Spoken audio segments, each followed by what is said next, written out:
अस्सलामुअलैकुम। जैसे कि आप सबको मालूम है कि इस वक्त मैं मौजूद हूँ कराची में और मैंने सोचा था जब मैं मिशिगन से निकल रहा था कि जब मैं कराची जब भी जाऊँगा तो मैं बहुत सारे लोगों से बहुत सारी बातें करूँगा।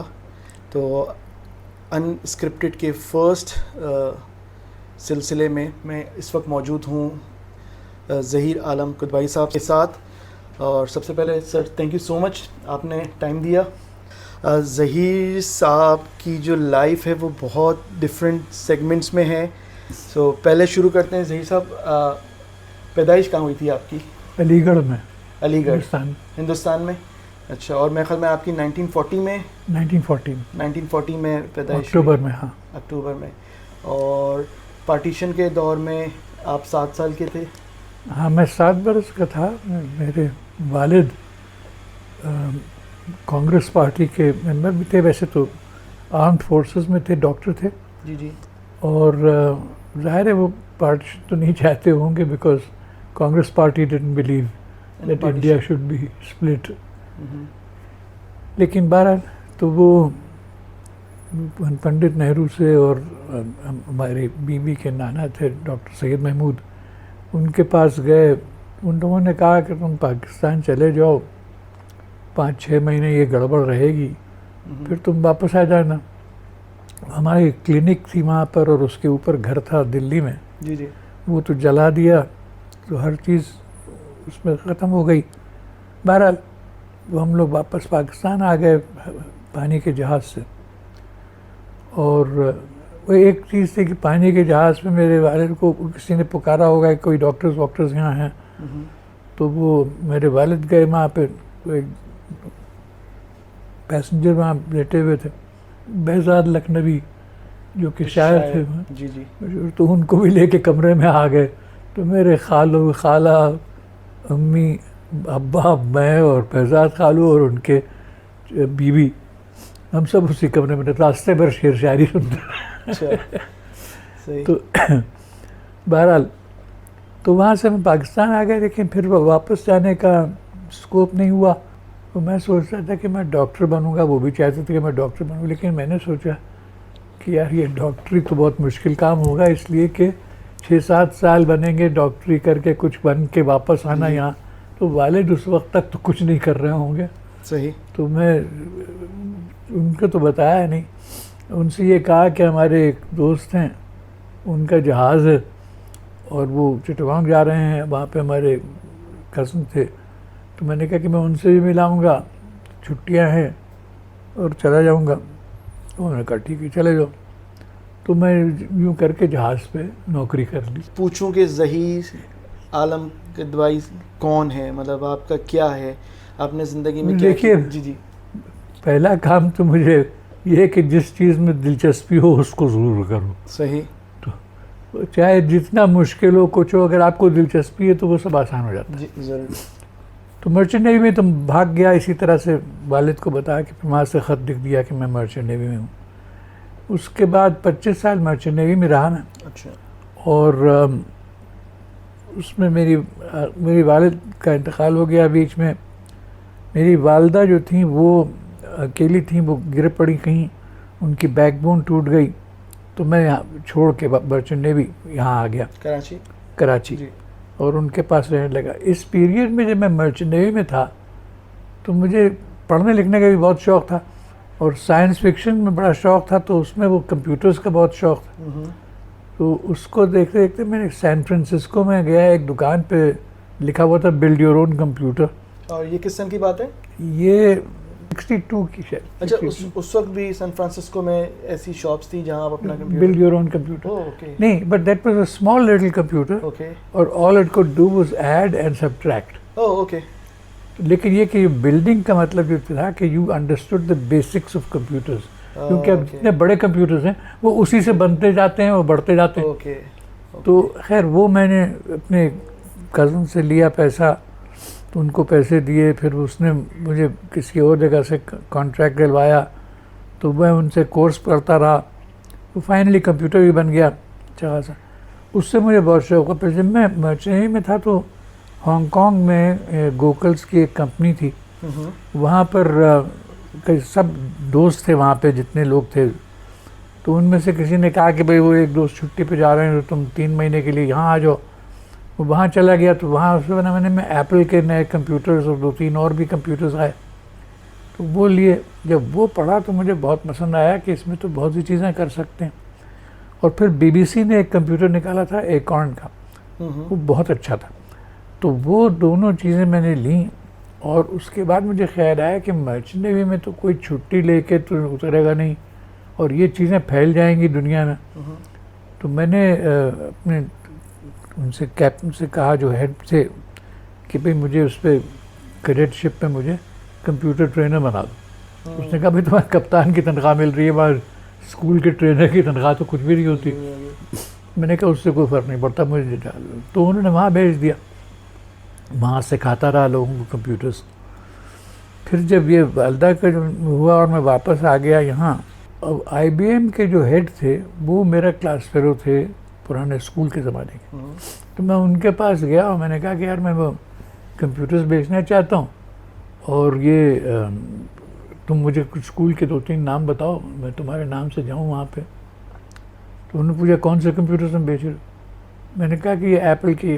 तो उन्होंने कहा कि नहीं ये तो अभी आए हैं, ये जनवरी फरवरी ख़त्म हो जाएगा, सेल्स बिक जाएंगे, उसके बाद ये बंद हो जाएंगे, टॉय किसी को क्या चाहिए। जी जी अरे टॉय तो नहीं था, वो तो एक अजीब व गरीब चीज़ आ गई थी। जी। बहरहाल, तो उन्होंने मुझसे 2 स्कूलों के नाम दिए और कहा कि इन 2 में जाओ और मैं तुमको 2 महीने देता हूँ। 2 महीने में अगर तुमने इसमें 3 या 4 कंप्यूटर बेच दिए तो तुम आओ और तुम जहाँ कहोगे मैं तुमको भेज दूँगा।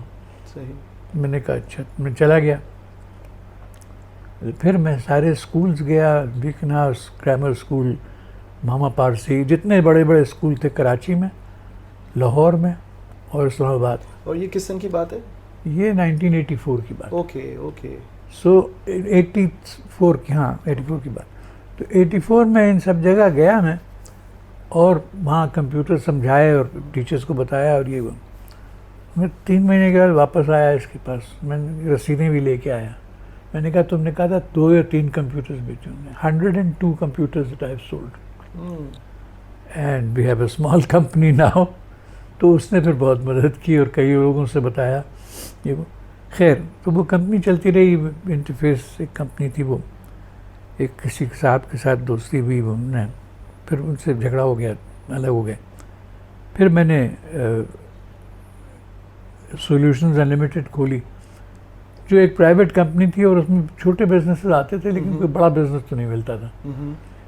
तो फाइनली एक बिट्स एक कंपनी खोली जिसमें सबीन महमूद जो वो स्किल्ड है, उसको वो भी साथ थी। जैसे आपने बताया 1988 में कंप्यूटर पाकिस्तान आ चुका था। हाँ, आगे मतलब एक ख़ास पैमाने पे, और आपने बताया कि 100+ कंप्यूटर आप ऑलरेडी तो उससे और ज़्यादा बच चुके। जी, आप सेल आउट कर चुके थे। तो क्या वजह है कि हम लोग इस इंडस्ट्री में इतना पीछे रह गए? एक तो ये कि हुकूमत ने कोई इंसेंटिव इसमें नहीं लिया। नहीं ठीक है, कंपनी खोल दी, एक कंपनी खोल दी, उसको बना दी, that's nothing. There was enough talent here to do whatever the Indians were doing, we could have done. दूसरी तरकीब ये थी कि हमको प्रॉब्लम ये था कि हम इंडिया के खिलाफ, ये कोई लॉजिक नहीं होती। आप वो हमसे कई साल आगे अब सब करते हैं, but it's too late, do you already pass the thing। तो मेरे ख्याल में तो ये कसूर हमारा अपना ही है। सही। ना प्राइवेट सेक्टर ने इस पे तवज्जो दी, ना गवर्नमेंट्स ने। प्राइवेट सेक्टर भी देखिए ना, वो they are interested in making money. Exactly. तो उनका मतलब ये कि आपको हम पैसे देंगे, फिर आप 40% हमें दे दें। वो अभी तो शुरू कर रहा है यार, वो 40% तो आपको नहीं दे सकता। You should. तो अब आई हैं कंपनीज, अब देती हैं पैसे, लेकिन अब तो इट्स वेरी लेट।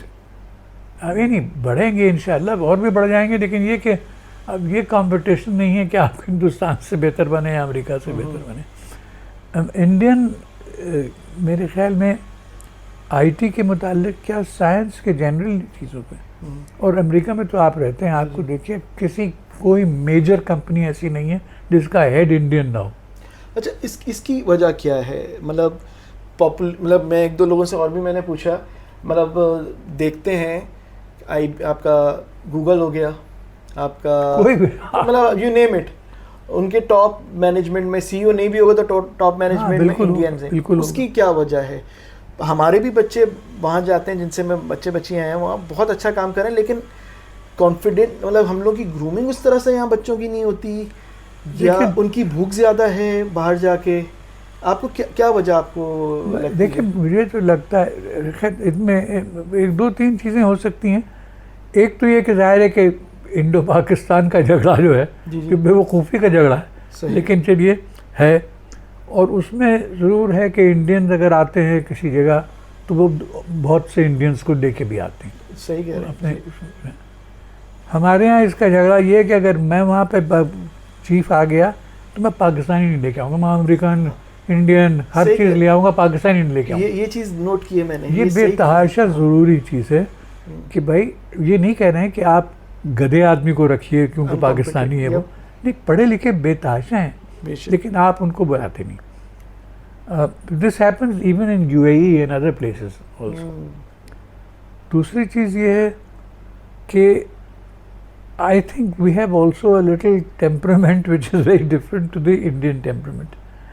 Indians जाते हैं अपना काम करने के लिए, वो चाहे फटे पुराने कपड़े लेके जाएं, जो भी जाएं, उनको काम करना है और वो काम करते रहेंगे, पैसा आएगा, घर भेजेंगे, जो भी करेंगे।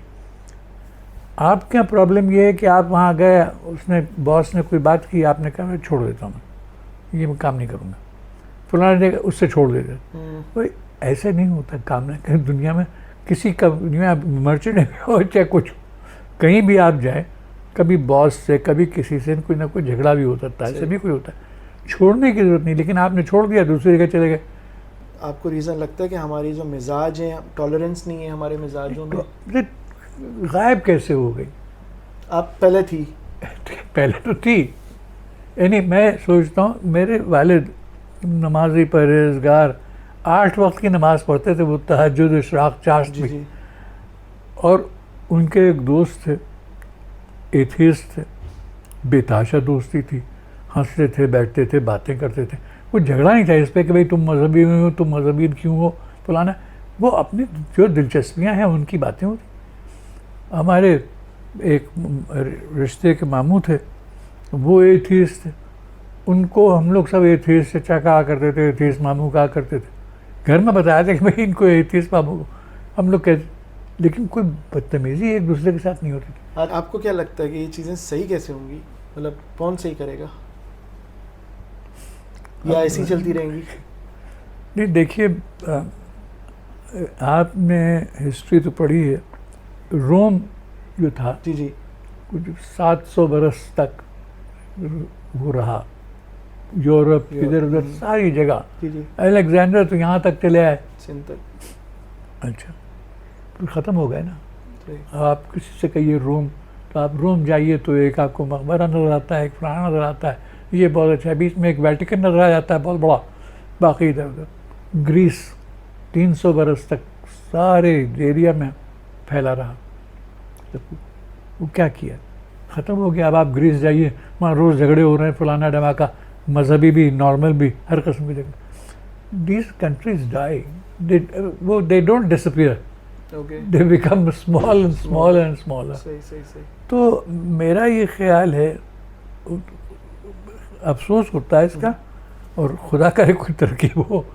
आपने मुझे बताया कि आपने 25 साल मर्चेंट नेवी में गुजारे, और गालिबन आपने आधे से ज़्यादा दुनिया भी देखी होगी।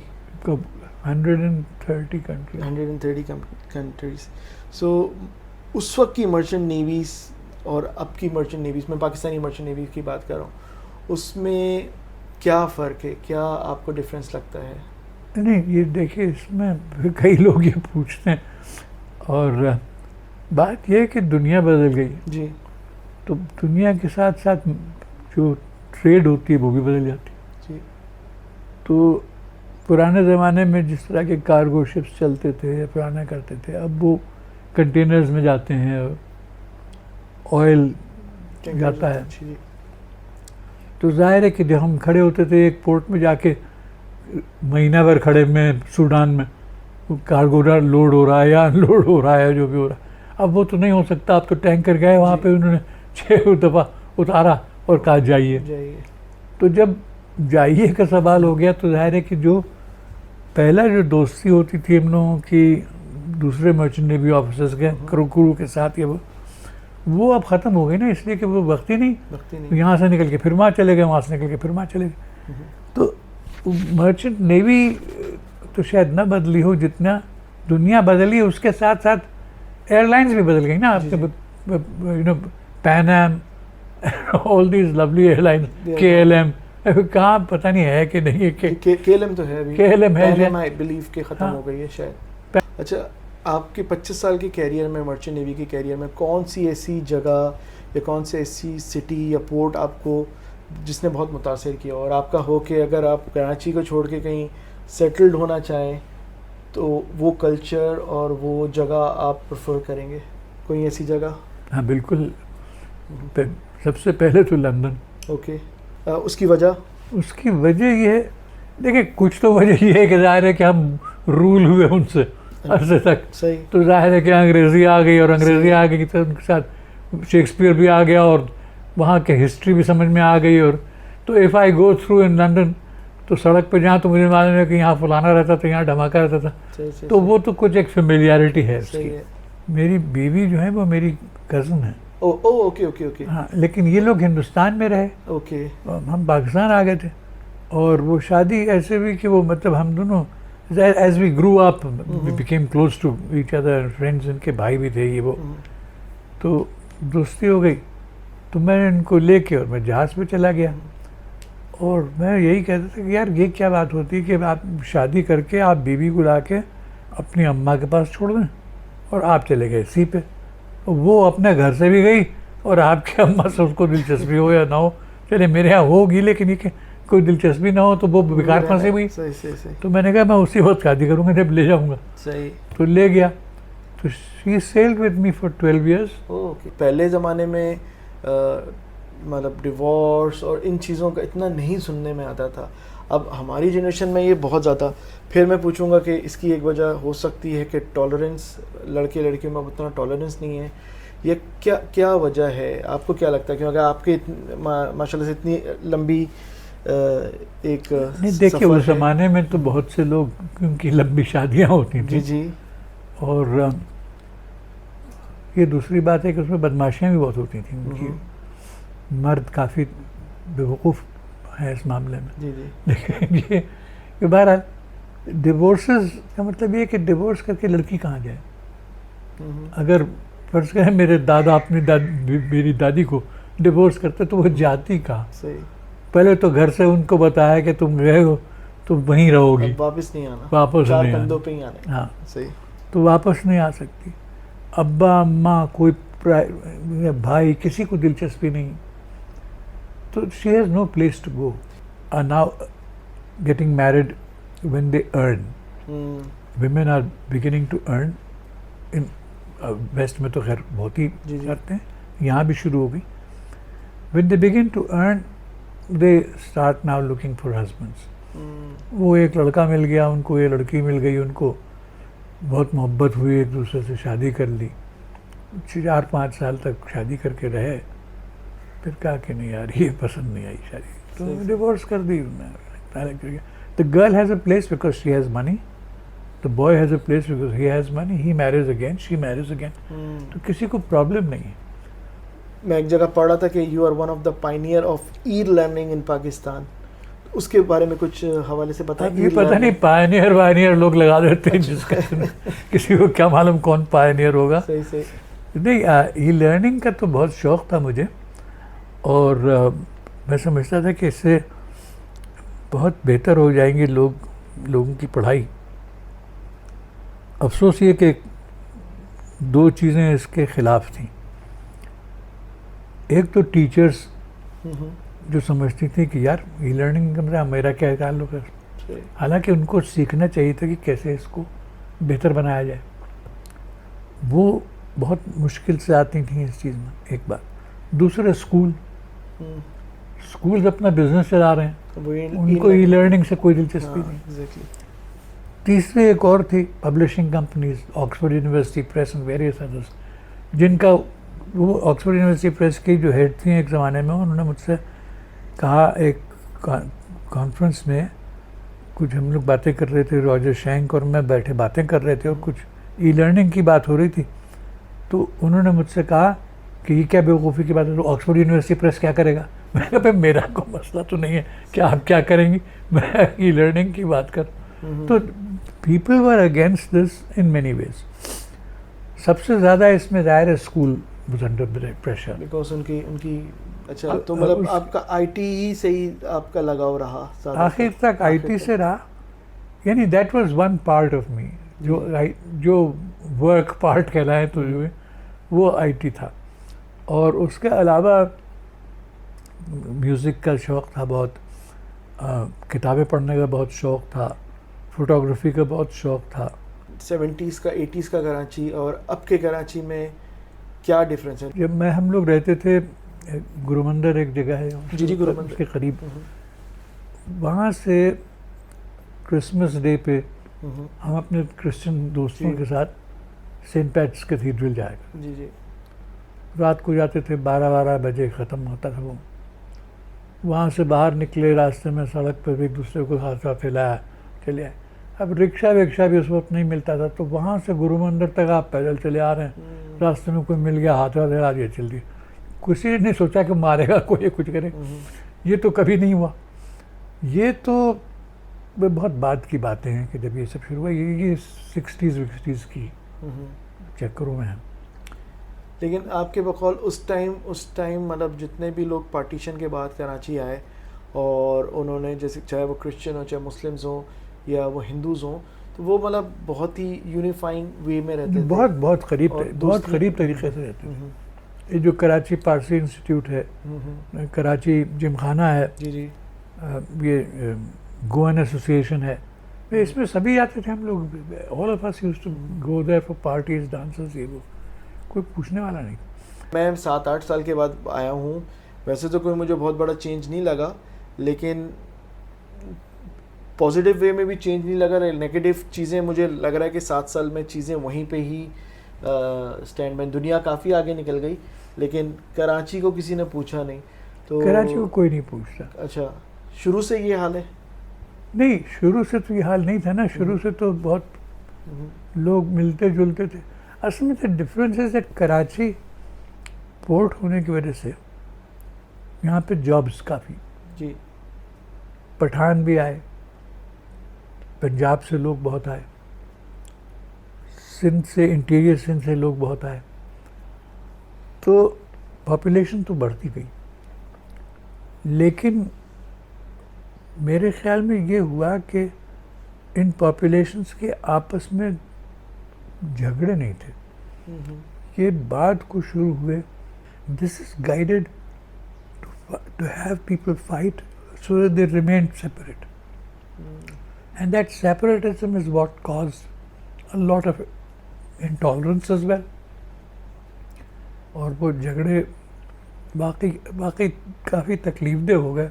अच्छा, आपकी पैदाइश 1940 में हुई, तो जब पार्टीशन हुआ था तो आप उस वक्त 47 7 साल के होंगे। कुछ यादें हैं, कुछ अभी भी याद है आपको? क्योंकि 7 साल की उम्र में बच्चे को अच्छी चीज़ें याद रह जाती हैं। नहीं, बहुत सी चीज़ें याद हैं। और जब पार्टीशन हुआ था तो आप यूपी में ही थे? नहीं, हम कलकत्ते में थे, अपने खालू के। अच्छा, my father was in Iraq, वो आर्मी की पोस्टिंग गए हुए थे किसी मेडिकल में, एक्सचेंज में, तो वो कलकत्ता आया करते थे एवरी मंथ। और हम लोग, मेरे वालदा और मैं खालू के साथ कलकत्ते में थे। तो एक तो जब वहाँ से हम लोग बॉम्बे आ रहे थे ट्रेन पे, पार्टीशन हो चुका था, and we were coming to Bombay because Khalu were going to come to Pakistan. My father would come to Bombay and take us to our house in Delhi. Okay. तो जब हम वहाँ पहुँचे तो खैर वो तो खालू ने, अब्बा ने बताया कि वो सब जल वल गया। खैर लेकिन बीच में ये हुआ कि रास्ते में the train would stop at several points, Hindus Muslims would stop the train, would come in and kill people. तो हम लोग जा रहे थे, थोड़ी देर पता नहीं कौन सी जगह थी, वहाँ पे दरवाज़ा खुला और एक मेरे वालिद के असिस्टेंट थे उनके साथ, गुप्ता चचा, वो आए अंदर, उन्होंने दरवाज़ा लॉक किया। We were all Muslims in this compartment. He was wearing an army uniform and had his